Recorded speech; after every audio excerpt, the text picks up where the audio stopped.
Good morning children, this is the class 5th of Bharatiyam public school. Children, आज हम science का chapter करेंगे we are unique. मतलब सब एक दो हैं।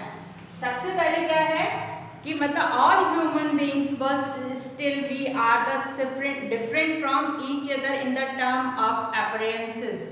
मतलब ह्यूमन बीइंग्स हैं जो अपनी अपनी आदतों जैसे लाइक एंड डिसलाइक की वजह से आपस में अलग अलग होते हैं। जैसे there is a difference in the eating pattern of the people. लोगों के खान पान की वजह से वो आपस में अलग होते हैं। कुछ लोग क्या होते हैं, वेजिटेरियन फूड्स खाते हैं, कुछ लोग नॉन वेजिटेरियन फूड्स खाते हैं। Some are found of bright colour, जैसे कुछ लोगों का कलर बहुत ज़्यादा ब्राइट होता है, कुछ लोगों का डल होता है। तो इस हिसाब से जो ह्यूमन बीइंग्स हैं वो थोड़े अलग होते हैं। अब sense organ, all human beings have a same sense organ that perform a similar function for them। सभी ह्यूमन बींग्स के सेंस ऑर्गन जो होते हैं वो सेम होते हैं। कैसे होते हैं? सेम होते हैं। और हमारे सेंस ऑर्गन कौन से होते हैं? 5 सेंस ऑर्गन से होते हैं, आईज, ईयर, नोज, टंग, स्किन। ये हमारे 5 सेंस ऑर्गन्स होते हैं। They are window or to the side of the world। मतलब इन सेंस ऑर्गन की वजह से जो पूरा वर्ल्ड है उसको हम देख सकते हैं, सुन सकते हैं या फिर महसूस कर सकते हैं। Sense organ send signal to the brain through sensory nerve. Sense organ में दो तरीके, मतलब हमारी बॉडी में दो तरीके की नर्व्स होती है, sensory and motor nerve. Sensory nerves क्या करती हैं? The sense organs send signal to the brain through sensory nerves। जो सेंसरी नर्व्स हैं, जो भी चीज़ को, अगर हम किसी हॉट चीज़ को पकड़ते हैं या कोल्ड चीज़ को पकड़ते हैं तो वो सिग्नल है, वो सेंसरी नर्व्स सीधे हमारे कहाँ तक ले जाती हैं? ब्रेन तक लेके जाती हैं। फिर वो ब्रेन जो है उस चीज़ को कैसे हमको रिएक्ट करना है या कैसे हमको अपने हैंड को बचाना है, वो मोटर नर्व के थ्रू वो वापस मैसेज भेजती हैं। किसके जरिए भेजती हैं?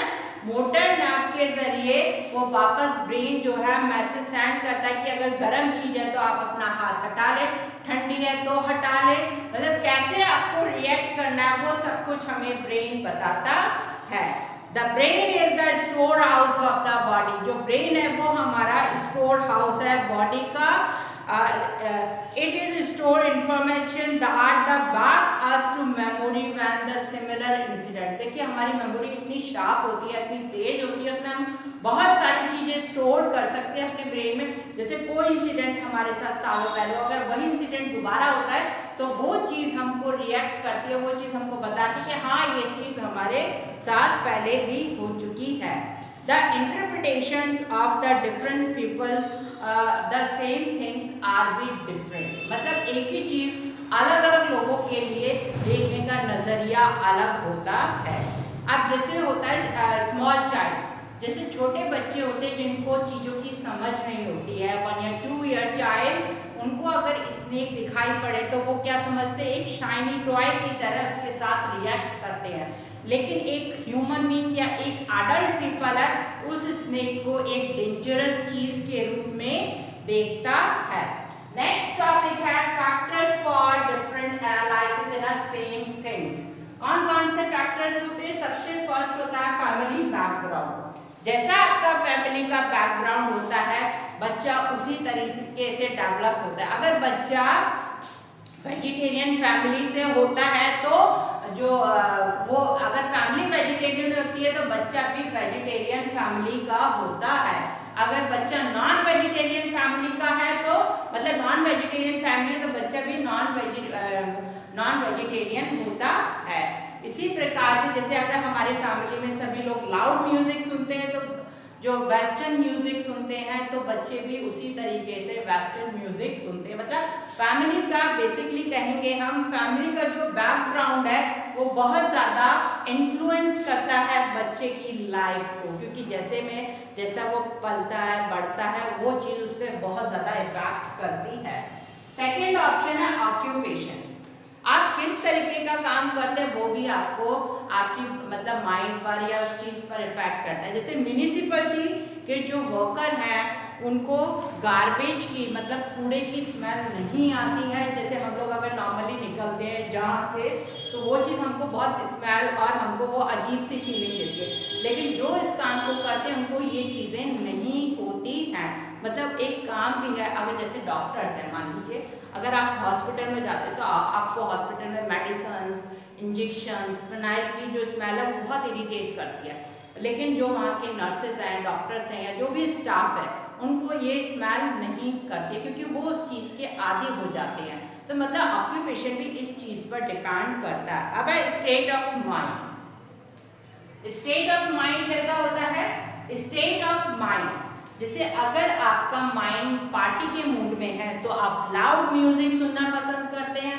अगर आपका माइंड जो है पढ़ने का मूड कर रहा है, रीडिंग करने का, तब लाउड म्यूजिक बजता है तो वो चीज़ आपको पसंद नहीं आती या आपको तबीयत ठीक नहीं होती है तो भी आप लाउड म्यूजिक पसंद नहीं करते हैं। तो इस चीज़ को हम स्टेट ऑफ माइंड कहते हैं। तो ये तीन चीज़ें अफेक्ट करती हैं जो है मतलब लोगों पर। अब है डिफरेंटली एबल पीपल कौन से होते हैं? Differently able people are called special people. जो लोग देख नहीं सकते, सुन नहीं सकते, उनको हम डिफरेंटली एबल पीपल कहते हैं। ये या तो आपके एक्सीडेंट से भी हो सकता है या विद द बॉर्न मतलब पैदाइशी भी आप डिफरेंटली एबल पीपल हो सकते हैं। तो ऐसे लोगों को भी मतलब इस सोसाइटी में रहने की हक होता है, हमको उनको परेशान नहीं करना चाहिए। They should not be looked upon or considered to incapable। उनको ये नहीं लगना चाहिए कि वो इस काम के लायक नहीं है। जैसे Louis Braille develop the script called Braille script. जो लुइस ब्रेल थे उन्होंने अपनी इन सारी चीज़ों को ओवरकम किया क्योंकि वो देख नहीं सकते थे, सुन नहीं सकते थे, फिर उन्होंने इन चीज़ों को ओवरकम करके इस चीज़ पर काम किया। उन्होंने ब्रेल स्क्रिप्ट बनाई ऐसे लोगों के लिए। For the visually impaired people they read the script moving the finger. वो इस स्क्रिप्ट को अपने उंगलियों के जरिए पढ़ सकते हैं। जैसे हम लोग की बुक में लेटर्स होते हैं, ऐसे ही जो मतलब स्पेशल पीपल होते हैं तो उनकी बुक्स भी स्पेशल होती है। उसमें क्या डॉट डॉट डॉट से होते हैं जिसमें लेटर्स बनाए जाते हैं, उनसे वो लिख भी सकते हैं, पढ़ भी सकते हैं। अब अगला टॉपिक था ओवरकमिंग फिजिकल चैलेंज।